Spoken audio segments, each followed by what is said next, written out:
कपड़े धोने वाली बहू। शादी के पहले से ही विभा को कपड़े धोने का बड़ा शौक था। कभी नल के नीचे तो कभी तालाब के पास। अरे मेरी नीली वाली लुंगी नहीं दिख रही है। विभा की अम्मा कहाँ रखी है लुंगी?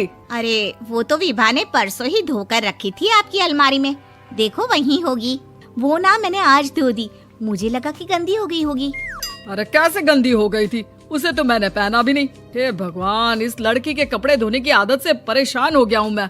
जितना तो घर में राशन नहीं आता उससे कहीं ज्यादा डिटर्जेंट पाउडर का खर्चा है। इसकी शादी करवा दो, शादी जाए अपने घर में ही करे काम, फिर चाहे घर के कपड़े धोने हो या पूरे गांव के। हाँ ठीक बोल रही हूँ, देखता हूँ मैं कोई लड़का। वो दिन भी आ जाता है जब विभा को देखने लड़के वाले आ जाते हैं। लड़की मुझे अच्छी लगी। होने वाली सास कहती है, बेटी अगर कुछ पूछना है तो पूछ लो। वैसे तो हमारी लड़की बहुत ही शर्मीली है, जो बोल दो वो मान लेती है, इसे क्या पूछना होगा। अरे कैसी बात कर रही हो माँ, मुझे इन लोगों के घर रहना है, सवाल तो कई है। हाँ हाँ बेटा पूछ लो ना, क्या पूछना है। आप लोगों के घर कपड़े कौन धोता है? सास का मुंह बन जाता है। देखो अगर तुम ये कहना चाहती हो कि तुम्हें कपड़े धोने नहीं आते तो सुन लो, कपड़े मैं ही धोती हूँ, लेकिन तुम्हारे आ जाने के बाद मैं रुमाल तक नहीं धोऊंगी। अरे चुप रहना भाग्यवान, बहू बेचारी घर आई नहीं, उसे डराना शुरू कर दिया। वो क्या है ना बिटिया, अभी तक तो ये कल्लू की माँ ही धोती थी, लेकिन अब तुम्हारे पापा तो दहेज में वॉशिंग मशीन देंगे ही। तभी विभा की माँ बोल पड़ती है, सवाल भी पूछा तो क्या। वैसे भाई साहब, मशीन की तो फिर भी कपड़े धोने की कैपेसिटी होती है। मतलब जो बिटिया दे रहे हैं ना विभा, इसे कपड़े धोने का बहुत शौक है। ये आप लोगों के क्या, आस पड़ोस गांव मोहल्ले सबके कपड़े धो दे और उफ तक ना करे। बाहर देखा नहीं आपने कितने कपड़े सूख रहे हैं, सब हमारी बिटिया ने ही तो धोए हैं। बस भी करो ना माँ, शर्म आ रही इतनी तारीफ सुनकर। और तो और एक दाग निकाल कर दिखाओ तो मान जाओ। हाँ अच्छा माफ करना बेटा, मैंने गलत समझा, हमें तो रिश्ता बहुत पसंद है। और ऐसे जुड़ जाता है रिश्ता कपड़े धोने का शौक रखने वाली विभा का। उसकी शादी हो जाती है कोयला फैक्ट्री में काम करने वाले कल्लू के साथ। शादी के बाद अचानक विभा चिल्लाती हुई सास के पास आती है। सासू माँ, अरे सासू माँ कहाँ है आप? ये तो धोखा है, धोखा दिया आप लोगों ने मुझे। इसे ससुर के चक्कर के बारे में पता चल गया। अरे तो उसमें तुझे क्यों धोखा मिला है? अरे नल में पानी नहीं आता, कपड़े कैसे कब धुलेंगे? अच्छा तू पानी नहीं आ रहा उसकी बात कर रही है। तो आपने क्या सोचा? कुछ नहीं। अच्छा तेरी माँ ने कहा था कि कपड़े धोने का शौक है तुझे, याद आया मुझे। शौक बोलकर कपड़े धोने वाले मेरे जुनून को कम ना आके सासू माँ, कपड़ा धोना मेरा गुरूर है। तभी पति भी वहाँ आ जाता है।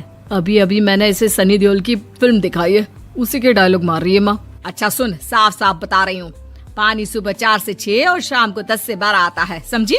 विभा टाइमिंग सुनकर हैरान हो जाती है। ये क्या भूतों का मोहल्ला है?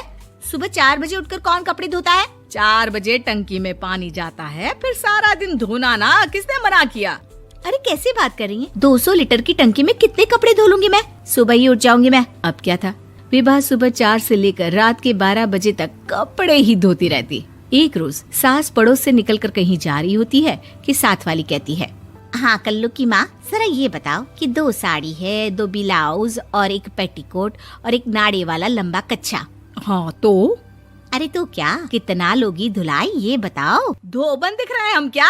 हमारे पति सरकारी नौकरी से अभी रिटायर हुए हैं और बेटा सुपरवाइजर है कोयला फैक्ट्री में। धोबन समझ रखा है हमें? हाय रे कल्लू की अम्मा, माफ कर दो, वो तो मोहल्ले में यही सब बता रहे थे कि तुमने बहू को कपड़ा धुलवाने के काम में लगा दिया है। सास को पड़ोसन की बात सुनकर गुस्सा आ जाता है। वो घर पहुंचती है जहां घर के बाहर ही इतने सारे कपड़े सूख रहे होते हैं जितने कि किसी धोबन के घर पर। अरे ओ कल्लू की दुल्हन, बाहर निकल। माँ जी यहीं आ जाओ, बाथरूम में चादर धो रहे हैं हम। अरे अभी हम धोते हैं, तुमको बाहर निकलो। ये आस पड़ोस वाले बोल रहे हैं कि हम बहू से कपड़े धुलवा कर उसे कपड़ा धोने वाली बना दिए हैं। अरे छोड़ो ना माँ जी, किन लोगों की बातों में आती हो? आस पास के लोगों का तो काम ही होता है कि वो किसी तरह सास बहू को लड़ा दे। बहू सारे घर के कपड़े धोती है, ये क्या कम है? बोलिए। सास को भी लग जाता है कि वो बहू का ये सनकीपन नहीं छुड़वा सकती, इससे अच्छा है कि खुद ही चुप हो जाए। एक रोज सास और बहू मंदिर जाते हैं, जहाँ सास की साड़ी वहाँ खड़ी भीख मांगने वाली से मिलती है। माँ जी क्या बात है, आपकी साड़ी उस भिखारन से कितनी मिल रही है ना? हाँ हाँ देखो तो, दोनों की साड़ी मिल रही है। क्या बात है कल्लू की अम्मा, तुम खुद को तो अफसर की बीवी बताती हो और ऐसी सिंपल सी प्लेन साड़ी पहनकर घूमती हो। सिंपल और प्लेन नहीं है ये साड़ी। तो क्या सोने के धागे से फूल बने हैं?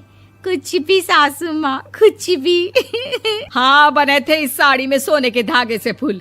मेरे पति लेकर आए थे मद्रास से स्पेशली मेरे लिए 10,000 की। ताहे भाई साहब इस भिखारन के लिए भी सेम टू सेम साड़ी लेकर आए होंगे 10,000 की।